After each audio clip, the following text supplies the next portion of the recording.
వ్యవసాయ శాఖ మంత్రి పెద్దలు పోచారం శ్రీనివాసరెడ్డి గారు, మీ అందరి ఆశీస్సులతో కాబోయే మన పార్లమెంట్ సభ్యులు తెలంగాణ ఉద్యమకారులు గాలి అనిల్ కుమార్ గారికి, మాజీ శాసనసభ్యులు పెద్దలు జనార్దన్ గౌడ్ గారికి, మన మున్సిపల్ చైర్మన్ సత్యం గారికి, వేదిక మీద జెడ్పీటీసీలు, ఎంపీటీలు, పార్టీ సీనియర్ నాయకులు, మండల పార్టీ అధ్యక్షులు, గ్రామ పార్టీ అధ్యక్షులు, మాజీ సర్పంచులు, ఎంపీటీసీలు, కోఆపరేటివ్ చైర్మన్లు, బీఆర్ఎస్ పార్టీ కుటుంబ సభ్యులైన మీ అందరికీ పేరు పైన నమస్కారం తెలియజేస్తాను. మిత్రులారా, శాసనసభ ఎన్నికలు ముగిసినాయి. ఇప్పుడిప్పుడే రాష్ట్రంలోని కాంగ్రెస్ ప్రభుత్వం యొక్క మోసపూరిత వైఖరి, వారి నిజ స్వరూపాన్ని విజ్ఞులైనటువంటి తెలంగాణ ప్రజలు అర్థం చేసుకుంటా ఉన్నారు. 100 రోజుల కాంగ్రెస్ పాలన పరిశీలిస్తే వీళ్ళేదో ఉద్ధరిస్తారనుకున్నారు. బాండ్ పేపర్లు రాసిచ్చింది కదా, మాట మీద నిలబడతారనుకున్నారు. ఉద్ధరించుడు మాట దేవుడు కానీ ఉద్ధర మాటలు మాత్రం చెప్తున్నారు కాంగ్రెస్ వాళ్ళు. అన్ని ఉద్ధర మాటలు, రేపు ఇస్తాం మాకు ఇస్తాం. ఆ రోజు ఏం చెప్పింది ఎన్నికల ముందు? వాళ్ళ ప్రజలు నమ్ముతలేరని నోటరీ డాక్యుమెంట్ బాండ్ పేపర్లు తెచ్చి ఇంటికి వచ్చింది. చివరికి ఇది సోనియా గాంధీ మాట, ఇది ఏఐసిసి మాట, ఇది రాహుల్ గాంధీ మీకు ఇస్తున్న వాగ్దానం అని చెప్పింది. అంటే ప్రజల్ని నమ్మించే ప్రయత్నం చేసింది. కానీ జరిగింది 100 రోజుల్లో 6 గ్యారెంటీలు 13 హామీలు అమలు చేస్తామన్నారు. మొదటి అసెంబ్లీలోనే 6 గ్యారెంటీలకు చట్టబద్ధత తెస్తామని చెప్పింది. తెచ్చిన చట్టబద్ధత 3 సార్లు అసెంబ్లీ జరిగింది, కానీ 6 గ్యారెంటీల మీద చట్టబద్ధత తెలియదు కాంగ్రెస్ ప్రభుత్వం. 6 గ్యారెంటీలో మొదటి హామీ, 6 గ్యారెంటీలో 13 ఉన్నాయి చూచక్కన. అలా మొట్టమొదటి హామీ ఏంటంటే మహిళలకు 2500 రూపాయలు ప్రతి నెల ఇస్తా. మహాలక్ష్మి పేరు మీద 18 ఏళ్ళు నిండిన అక్కా చెల్లెలకు నెలకు 2500 1వ తారీఖు నాడు ఇస్తాము అని చెప్పిందా? పడ్డా ఎవరికన్నా? మీ ఇంట్లో పడ్డా ఎవరికన్నా?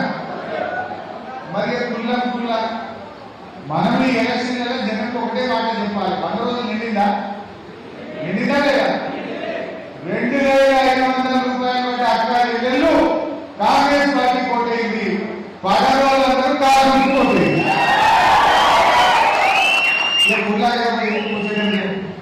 నువ్వే చెప్పినావు చట్టబద్ధత చేస్తాను, బాగా పేపర్ రాసిచ్చినావు, 100 రోజులు అమలు చేస్తాను. ఇది ఏఐసిసి మాట్లాడారు. మాట్లాడిన కాంగ్రెస్ శిక్ష పడాలా వద్దా? గడిపించగా ఇక రైతులకు ఇచ్చిన ఒక్క హామీ అమలు చేయలేదు. ఆ రోజేమో కేసీఆర్ 24 గంటల కరెంట్ ఇచ్చిండు, రైతు బంధు ఇచ్చిండు, రైతు బీమా ఇచ్చిండు, చెరువులు బాగా చేసిండు, చెక్ డ్యాములు పెట్టిండు, పండిన పంట గింజ లేకుండా మద్దతు ధరకు కొన్నాడు, 24 గంటల నాణ్యమైన కరెంట్ ఇచ్చిండు. మరి కాంగ్రెస్ వాళ్ళు ఎన్ని మాటలు ఇచ్చిండు? ఎకరానికి 15,000 రైతు బంధు అన్నారు. పడ్డరా?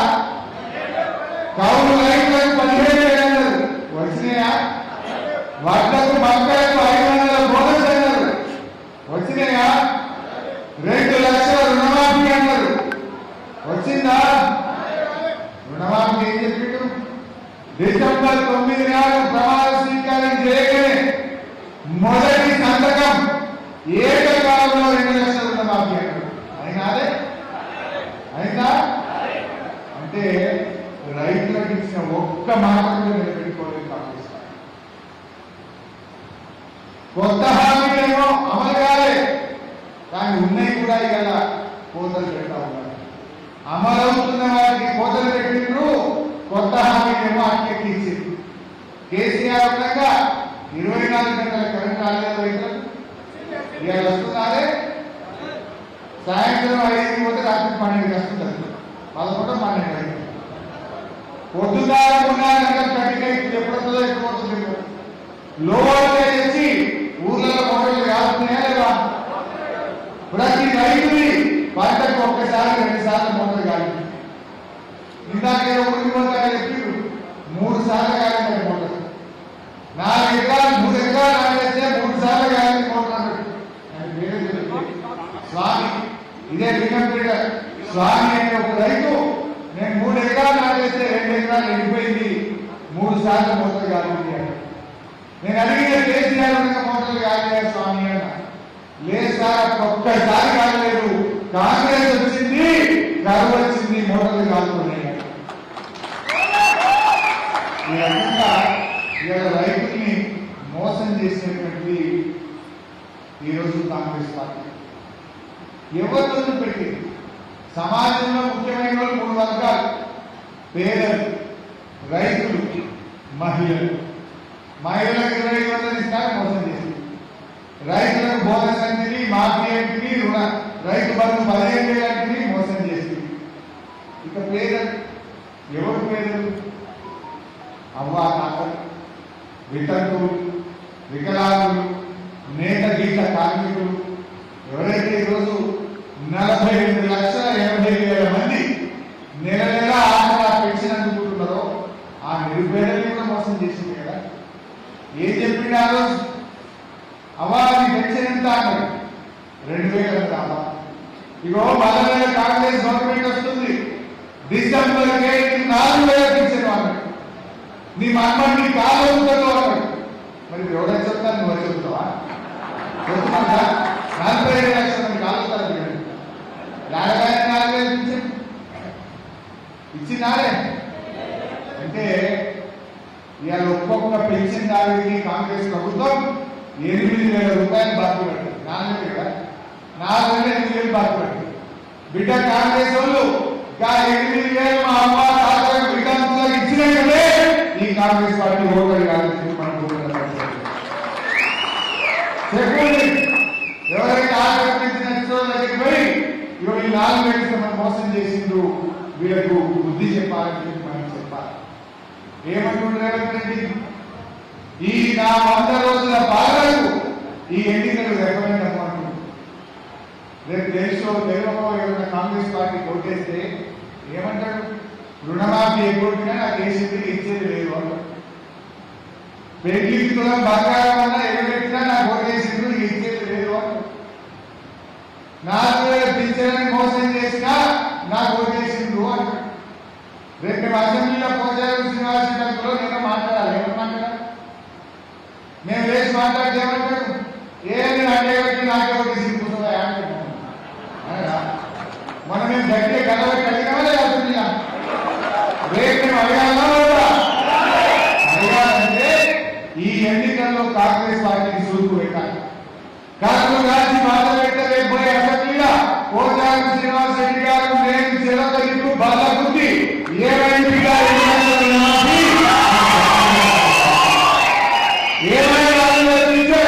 నువ్వు ఇయ్యలేదు అమ్మతాతకి మోసం చేసిండు, ఇస్తావా ఇయ్యవాని అసెంబ్లీని స్తంభింపజేసి గడగడలాడింది మీ పక్షాన్ని పోరాటం చేయాలి. అందుకే మాకు బలమీయండి, ప్రశ్నించే గొంతులు కనిపించండి అని ఇలా ప్రజలకు మనం చెప్పాల్సిన అవసరం ఉంది. ఎందుకంటే మనం ఇవాళ కాంగ్రెస్ పార్టీ ఏ ఒక్క హామీ అమలు చేయదు. ఆడపిల్లలకు స్కూల్ కూడా ఇస్తామన్నారు, వచ్చినాయి. అట్లా ఎందుకంటే వాళ్ళు చెప్తే 420 420 420 హామీ ఉంది కాంగ్రెస్ వాళ్ళు. రెండో కూడా ఉద్యోగించు అంటే ఆ కరెంట్ వచ్చినా అందరికీ చాలా మంది వచ్చింది, మీకు రాలేదు. సిలిండర్ చాలా మందికి వచ్చింది, మీకు హెల్మెట్. అసలు ఏంటి నగదు ముసలికి ఇచ్చే 4,000, ఆడపిల్లకి ఇచ్చే 2,500, రైతులకు ఇచ్చే 2 లక్షల రుణమాఫీ ఇవ్వాలి, వడ్లకు బోనస్ ఇవ్వాలి. ఇంకో 10 రోజులు అయితే వడ్లు వస్తాయి, పంటలు వస్తాయి కావా? మరి ఇప్పుడు బోనస్ ఇవ్వకుండా ఊళ్ళో కాంగ్రెస్ ఏమో పెట్టుకుని పడ్డకు 500 ఇస్తామని చెప్పలేదు. ఇంకా ఇవ్వకుండా ఏ మొక్క పెట్టుకుని ఊళ్ళో రావాలి, ఏ రకంగా రైతులు ఓట్లు కాదు. ఈ విషయాన్ని దయచేసి మీరు ఇంటికి పోయి ప్రతి రైతు గుండె కట్టాలి, ప్రతి గడప కట్టాలి. అబ్బా తాగడం చేసిన మోసం, అబ్బా చెల్లెలను చేసిన మోసం, రైతులందరూ చేసిన కాంగ్రెస్ మోసాలను ఇవాళ ఇంటికి పోయి వివరించి వచ్చే ఎన్నికల్లో బీఆర్ఎస్ గెలిపించాల్సిన బాధ్యతను వాళ్ళందరికీ కూడా గుర్తు చేయాల్సిన అవసరం ఉంది. బీజేపీ వాళ్ళందరూ బీజేపీ పార్టీ గురించి నాకంటే ఎక్కువ మీకే తెలుసు.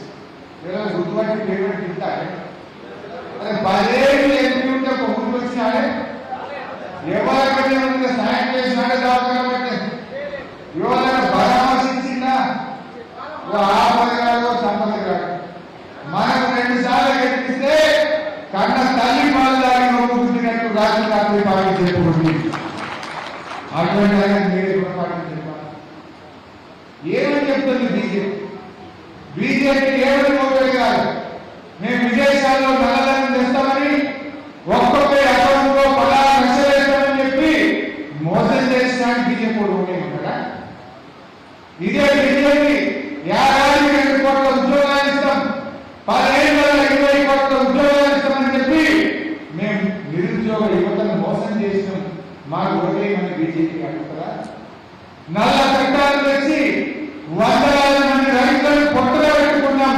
ఢిల్లీ నడివీధుల్లో వాటర్ క్యాన్లతో ముళ్ళ కంచెలు పెట్టి రైతుల్ని తిప్పలు పెట్టినాక మాకు ఓటేయమని కాంగ్రెస్ పార్టీ అడుగుతారా? రూపాయి విలువ దిగజారిపోయింది, పేదరికం పెరిగింది, నిరుద్యోగం పెరిగింది, ఆకలి పెరిగింది.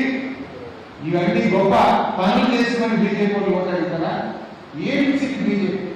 రైతుల జీవితాల్లో మార్పు వచ్చిందా? బీజేపీ ఉన్న రైతులకు రుణమాఫీ చేసిందా? బీజేపీ ఉన్న నిరుద్యోగ యువతకు ఏం చేసిందా? మా ఎస్టీలకో మా ఎస్టీలకో మా గిరిజనులకు ఏమైనా బీజేపీ చేసిన ఒక మంచి పని ఉన్నదా? ఏమిచ్చింది బీజేపీ? మేము గుడి కట్టామంటాం, కేసీఆర్ కట్టలేదు యాదాద్రి గుడి. అంగరంగ వైభవంగా యాదాద్రి నరసింహస్వామి దేవాలయాన్ని అంత అద్భుతంగా కేసీఆర్ పెట్టింది. కేసీఆర్ చేసిన యజ్ఞాల హోమాలు ఈ దేశంలో ఇంకే ముఖ్యమంత్రి చేసిందా? కానీ మన దేవుడిని రాజకీయాలు పడుతుంది. వాళ్ళు అక్షింతలు పంపి ఓట్లు అనుకుంది. మనం కూడా యాదాద్రి గుడి కట్టిన ఇంటికోలేదు, మనం కూడా ఇంటికోలేటువంటి ఓట్లు అనుకునే రాజకీయం చేయాలా? కానీ దేవుడిని దేవుడు అక్కడ చూడాలి. దేవుడు అందరూ దేవుడికి పార్టీ ఉండదు. యాదాద్రి లక్ష్మీనరసింహ స్వామి బీజేపీకి దేవుడే, కాంగ్రెస్ దేవుడే, బీఆర్ఎస్ దేవుడే. దేవుడిని లక్ష్మీనరసింహ స్వామి నమ్మటోళ్లకు మొట్టటోళ్లకు అందరికీ సమానమైన వాడు లక్ష్మీనరసింహ స్వామి. రాముడు కూడా అంతే. కానీ వీళ్ళు ఏంటంటే దాన్ని రాజకీయాలకు వాడే ప్రయత్నం చేస్తున్నారు. ఇలా తండాలు గ్రామ పంచాయతీలు ఏంటంటే ఇంటికి క్రాప్ వచ్చిందంటే, ఇవాళ కరెంట్ మంచిగా వచ్చిందంటే, చక్కటి రోడ్లు అయినాయంటే, వైద్యం బాగుపడ్డదంటే ఇది మన కేసీఆర్ వల్ల. కాంగ్రెస్ పాలనలో రోజుకొకటి పోతున్నది. కరెంటు మోటార్లు కాదు 15-16 గంటల కరెంటు వచ్చింది. దవాఖానాలకు పోతే మందులు లేవక కేసీఆర్ న్యూట్రిషన్ కిట్ బంద్ అయిపోయింది. కేసీఆర్ కిట్ సగం చోట్ల దొరకనే లేదు. మందులు బయట కాదు, చిక్కీలు గోళీలు లేవు, బయట కొనుక్కోమంటూ. ఎందుకంటే కాంగ్రెస్ గవర్నమెంట్ లో నేను రాను వీడియో సర్కారు దవాఖానకు అన్నట్టుండే, మన ప్రభుత్వం వచ్చినాక పోరాడు పదవిగా సర్కారు దవాఖానకన్నా మంచిగా మనం చేస్తాం. మళ్ళీ ఇప్పుడు వాతావరణం వస్తుంది, దవాఖానాలో గోళీలు లేవు, టైంకు డాక్టర్లు లేరు, కేసీఆర్ కిట్లు లేరు, న్యూట్రిషన్ కిట్లు లేని పరిస్థితి వస్తాము. ఒక్కటొక్కటిగా మన వ్యవస్థలు దిగజారినటువంటి పరిస్థితి. కాంగ్రెస్ వాళ్ళు రోజు టీవీ చూస్తే ఏదైనా మీకు మంచి పని చేసిన మాకు ఓటేమని అడుగుతున్నాను. అరే మీకు 100 రోజుల్లో హామీ ఇచ్చినాం, 2 లక్షలు రుణమాఫీ చేసినాం, మాకు ఓటేయమన్నారు. మేము తులం బంగారం ఇచ్చినాం, ఓటేయమన్నారు. వాళ్ళకు బోనస్ ఇచ్చినాం, ఓటేయమన్నారు. పింఛన్ 4,000 వేసినాం, ఓటేయమన్నారు. అక్కడ 20 వందలు ఇచ్చినాం, ఓటేయమన్నారు. అవి లేవు, అన్ని లీకులు, ఫేకులు, లీక్ న్యూస్, ఫేక్ వార్తలు. గదే సోషల్ మీడియాలో అన్ని అబద్ధాలు ప్రచారం చేస్తారు. బీఆర్ఎస్ నాయకుల మీద అక్రమ కేసులు పెట్టి గోబల్ ప్రచారంతో గట్లయిందట వీట్లయిందట అన్ని తప్పుడు మాటలు చెప్పి ఇవాళ మీరు పబ్బం పెట్టే ప్రయత్నం చేస్తా ఉన్నారు. మీరు ప్రజలకు ఇచ్చిన హామీలే పెట్టండి, ప్రజలకు ఇచ్చిన హామీలు అమలు చేసి మాట్లాడాలి కాంగ్రెస్ పార్టీ నాయకులు. ఇలా మన పార్టీలను వాళ్ళు నేర్చుకుంటున్నారు. ఆ రోజు ఏం మాట్లాడారు రేవంత్ రెడ్డి, మరి ఇలా నేర్చుకుంటున్నారు. ఇలా కన్నువాళ్ళకున్న దాని నాగేందర్ గారు క్యారియర్ శ్రీహరి గారు వెంటనే శాసన సభ్యత్వానికి రాజీనామా చేయాలని చెప్పిన స్పీకర్ గారు వెంటనే చర్య తీసుకోవాలి. ఒక పార్టీ మీద తెచ్చి ఇంకో పార్టీ మీద ఎంపీ ఎన్నికల్లో పోటీ చేయడం అంటే ఇంకా ఇంతకంటే సాక్ష్యం ఏం కావాలి? అనర్హత రేటు వేయడానికి ఇంతకంటే ఇంకో సాక్ష్యం ఉంటుందా? కానీ అలా వాళ్ళు రాజకీయంగా ప్రజలకు ఇచ్చిన హామీని నిలబెట్టుకోలేక బీఆర్ఎస్ పార్టీకి ఇబ్బంది పెట్టాలనుకుంటున్నారు. మా మీద కేసులు పెట్టలేమో, నాయకుల్ని వేధిస్తలేమో, కానీ బీఆర్ఎస్ కార్యకర్తల్ని తెలంగాణ ప్రజల ఆత్మగౌరవాన్ని పొందలేనటువంటి విషయాన్ని గుర్తుపెట్టుకోవాలి. బంతి నేలకేసుకుంటే అంతే ఏదైనా పైకి వేస్తుందనే విషయం కాంగ్రెస్ పార్టీ నాయకులు గుర్తుపెట్టాలి. ఇలా మనను అధికారం ఉందని కేసులు పెట్టచ్చు, ఇబ్బందులు పెట్టచ్చు, కానీ అంతే స్పీడ్ గా మళ్ళీ పైకి వేస్తుంది బీఆర్ఎస్. అసలు మీ కాంగ్రెస్ ఎక్కడ సెంటర్ రెండోసారి గెలుస్తుందా? మొన్న ఛత్తీస్గఢ్ లో మనతో పాటు ఎలక్షన్ అయింది, 5 ఏళ్ళకే గవర్నమెంట్ కాదు. రాజస్థాన్ లో ఎలక్షన్ అయింది, 5 ఏళ్ళకే గవర్నమెంట్ కాదు. ఇప్పుడు హిమాచల్ ప్రదేశ్ అయితే 5 ఏళ్ళలో 5 ఏళ్ళకే వెళ్ళేట్టున్నారు. 50 5 ఏళ్ళ కంటే ఎక్కువ ఉండే గవర్నమెంట్ కావు. అందువల్ల మనం ఎవరు అధైర్యపడకండి. ఆనాడు కేసీఆర్ గారు రానే రావాలని తెలంగాణ తెచ్చింది. ఎంతమంది ఉంటారు? 10 మందితో బయలుదేరిండు, కొట్టాడి తెలంగాణ తెచ్చింది కేసీఆర్. ఈ రేవంత్ రెడ్డి జై తెలంగాణ అన్నారే, ఎండలన్నా ఒక శవాన్ని మోసి నాకు అవసరం. పోనీ తెలంగాణ ముఖ్యమంత్రి అయిన ఏ రోజున అమరవీరులకు శ్రద్ధాంజలి కట్టించిందా? పోనీ పువ్వులు పెట్టిందా? ఈ నాయకుల తెలంగాణ గురించి మాట్లాడుతున్నారు. త్యాగం అంటే కేసీఆర్. కేంద్ర మంత్రి పదవి, ఎమ్మెల్యే పదవి, ఎంపీ పదవి, చివరికి ప్రాణ